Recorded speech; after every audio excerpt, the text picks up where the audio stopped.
ये है दिल्ली दर्पण।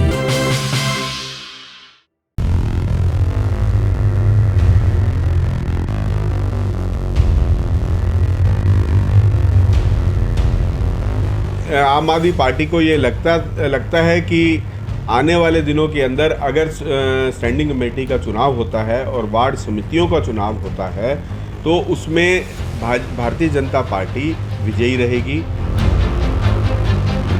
बाढ़ आने के पश्चात दिल्ली के अंदर महामारी का भी एक डर छाया हुआ है, डेंगू का भी डर है। ऐसे में वार्ड समितियों का गठन ना होना दिल्ली के लिए बहुत दुर्भाग्यपूर्ण है।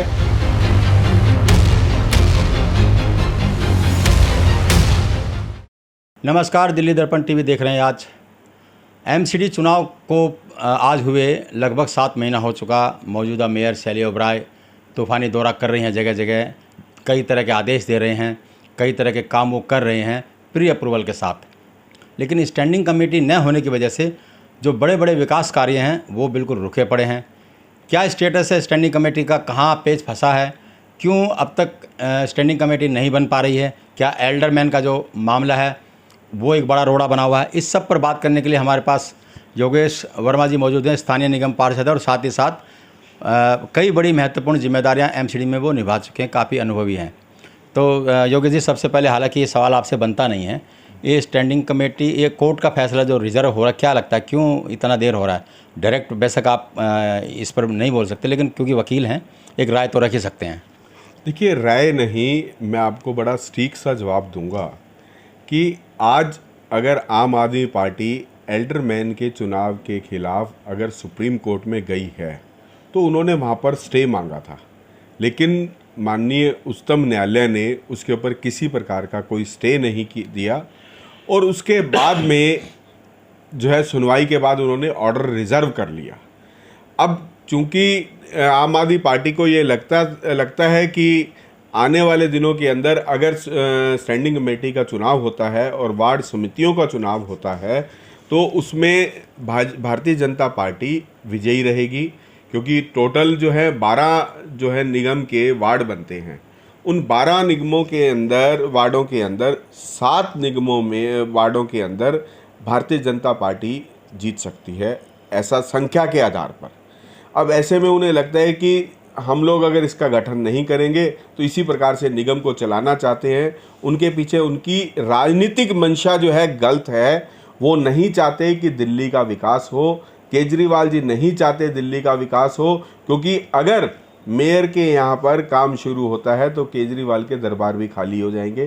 तो ऐसे में आज इसके लिए अगर कोई सफ़र कर रहा है, आज परेशान है, तो वो दिल्ली की जनता है, नगर निगम के कर्मचारी हैं, नगर निगम के काम है। लेकिन एमसीडी जो स्टैंडिंग कमेटी का चुनाव वो एक अलग विषय है, और जो एल्डरमैन है जिनको चुनौती दी है दिल्ली सरकार ने, एलजी ने जो अपॉइंट किया, उनका ये आरोप था बीजेपी के कार्यकर्ताओं को बनाया गया और तमाम ऐसे वार्डों में ज़्यादा लोग भर दिए गए ताकि बीजेपी को फ़ायदा हो सके। तो डर तो है कहीं ना कहीं कि स्टैंडिंग कमेटी में कहीं बीजेपी का कब्जा ना हो जाए। आप ये कह रहे हैं कि इस वजह से इसको टाला जा रहा है?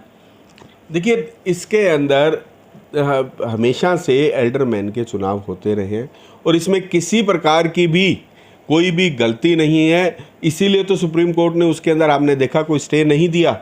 तो आज अगर ऑर्डर रुका हुआ, स्टे तो है ही नहीं तो, लेकिन इसके साथ आप ये देखिए कि उसके कारण से स्टैंडिंग कमेटी ना बन पाने के कारण आज वार्ड कमेटियाँ नहीं बन पा रही हैं। वार्ड कमेटी के अंदर प्रत्येक पार्षद जाकर अपनी समस्याओं को रखता है, अपने वार्ड की समस्याओं को रखता है, अपनी सफाई व्यवस्था से संबंधित बातों को रखता है।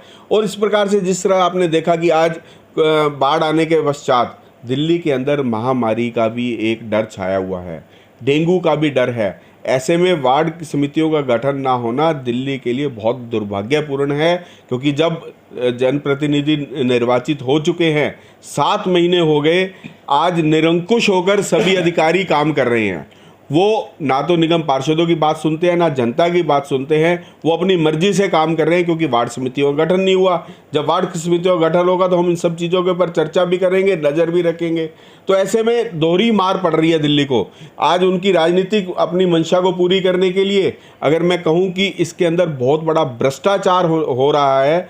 आप देखिए कि प्रत्येक जितने भी काम होते हैं 5 करोड़ से ऊपर के होते हैं, और भी बहुत से ऐसे काम हैं जिस प्रकार से किसी संपत्ति का जो है पार्टीशन करना, उसका अमलगमेशन करना, तो वो भी जो है स्थायी समिति के अंदर जाते हैं। इसके अलावा और बहुत से काम हैं जो वित्तीय लेन देन के काम होते हैं, वो भी स्थायी समिति के अंदर जाते हैं। अब इसकी जो है एंटिसिपेटरी अप्रूवल मेयर दे रही होगी। अब मैं पूछना चाहता हूँ मेयर साहिबा से कि आप हर चीज़ का एंटिसिपेटरी अप्रूवल तो दे देंगे, जिस दिन स्थायी समिति का गठन होगा और जब उसका दोबारा रखा जाएगा, अगर निगम के सदस्यों को वो जो काम है नहीं समझ आया या कहीं उसमें बिना चर्चा के आपने उसको अग्रिम अनुमति दे दी, अगर उसमें कल को निगम मना करता है, स्थायी समिति मना करती है या हाउस मना करता है, तो उसके नुकसान की भरपाई कौन करेगा? और इसके अंदर जो भ्रष्टाचार की बू आ रही है, आज निरंकुश होकर जो है मेयर काम कर रही है।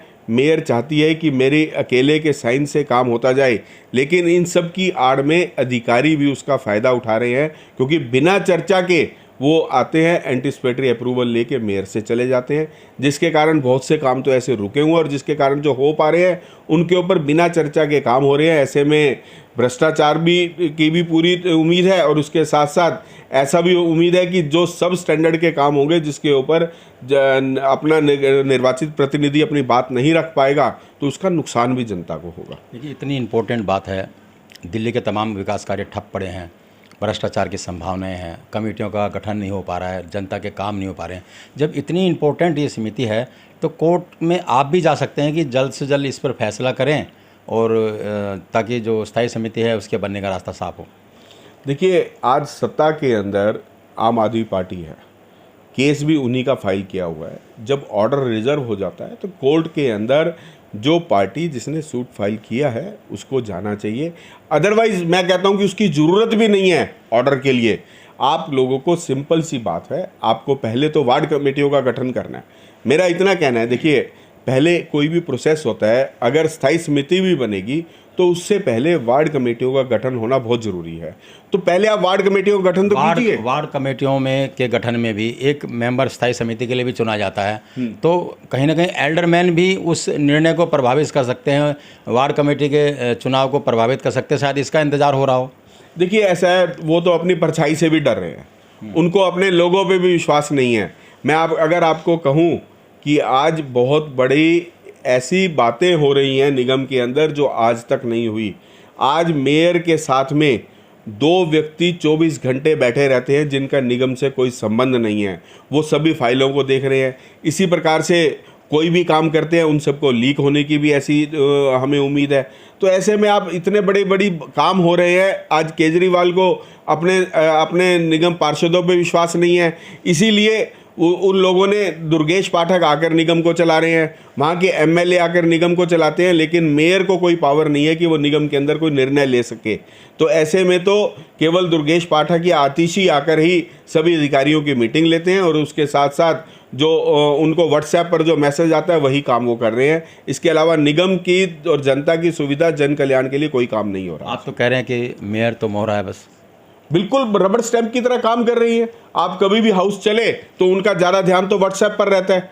आप देखिएगा, कभी भी निर्णय लेते हो, आप लोग तो हाउस में जाते होंगे, आप लोग उन चीज़ों को चेक कीजिएगा कि जब भी कोई बात होती है उसके बाद मेयर महोदया उठाकर व्हाट्सएप को पढ़ने लग जाती है। तो आप समझ सकते हैं कि कहीं ना कहीं से निर्देशन आता है, ऐसा कि आप निर्देश आते हैं उसके अनुसार से काम किए जाते हैं।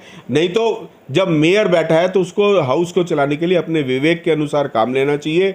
उस परिस्थिति के अंदर किस प्रकार से निर्णय लेना है वो बहुत ज़रूरी है। इसके साथ साथ मैं तो ये भी कहूँगा कि आज 7 महीने बने हुए हो गए, लेकिन आज तक जितने भी काम हो रहे हैं उसमें व्यवस्था का बिल्कुल ध्यान नहीं दिया जा रहा। वह किसी प्रकार की जो एक हर काम को हाउस को चलाने की एक व्यवस्था होती है, रूल्स एंड रेगुलेशन होते हैं, लेकिन सब चीज़ों को दरकिनार करके आते हैं, हो हल्ला करते हैं, उन्हीं के लोग भड़काते हैं और हाउस को अर्जन करके एजेंडा पास करके चले जाते हैं। वो चाहते भी नहीं हैं कि यहाँ पर किसी प्रकार की चर्चा हो, किसी प्रकार की बातचीत हो। चलिए, तो ये थे बीजेपी के नेता योगेश शर्मा, निगम पार्षद, और निगम में बहुत बड़ा अनुभव इनका रहा है। साफ साफ कहना है कि मेयर तो एक मोहरा है और असली निर्णय केजरीवाल की तरफ से लिए जाता है। 2 आदमी जो बैठे हुए हैं जो सारे निर्णयों को लेते हैं। लेकिन सबसे बड़ा मुद्दा कि आखिर स्टैंडिंग कमेटी का चुनाव क्यों नहीं हो रहा, केवल इसलिए कि जो एल्डरमैन है उन पर फैसला जो सुरक्षित रखा हुआ है वो आ जाए। क्या आम आदमी पार्टी को स्टैंडिंग कमेटी में जीत का कोई शक है कि वो जीत नहीं सकती है, वो हार भी सकती है? क्या ये एक वजह है स्टैंडिंग कमेटी के चुनाव को टालने का? बहरहाल वजह जो भी हो, इस राजनीतिक रस्साकसी में दिल्ली का नुकसान हो रहा है, विकास कार्य ठप पड़े हैं और एक संभावना ये भी है कि जो निर्णय लिए जाते हैं प्री अप्रूवल के साथ साथ, अगर जैसा कि योगेश वर्मा जी ने बताया उसको हाउस पलट देता है या उसको अप्रूवल नहीं देता है, तो उसके बाद उसका जो नुकसान होगा उसका ज़िम्मेदार कौन होगा? इस मुद्दे पर हम और भी लोगों से बात करेंगे। बने रहिए हमारे साथ। राजेंद्र स्वामी, दिल्ली दर्पण टीवी। लेटेस्ट खबरों के लिए सब्सक्राइब करें हमारा YouTube चैनल या फिर लॉग ऑन करें www.delhidarpantv.com। खबरों की कवरेज और विज्ञापनों के लिए संपर्क करें इस नंबर पर।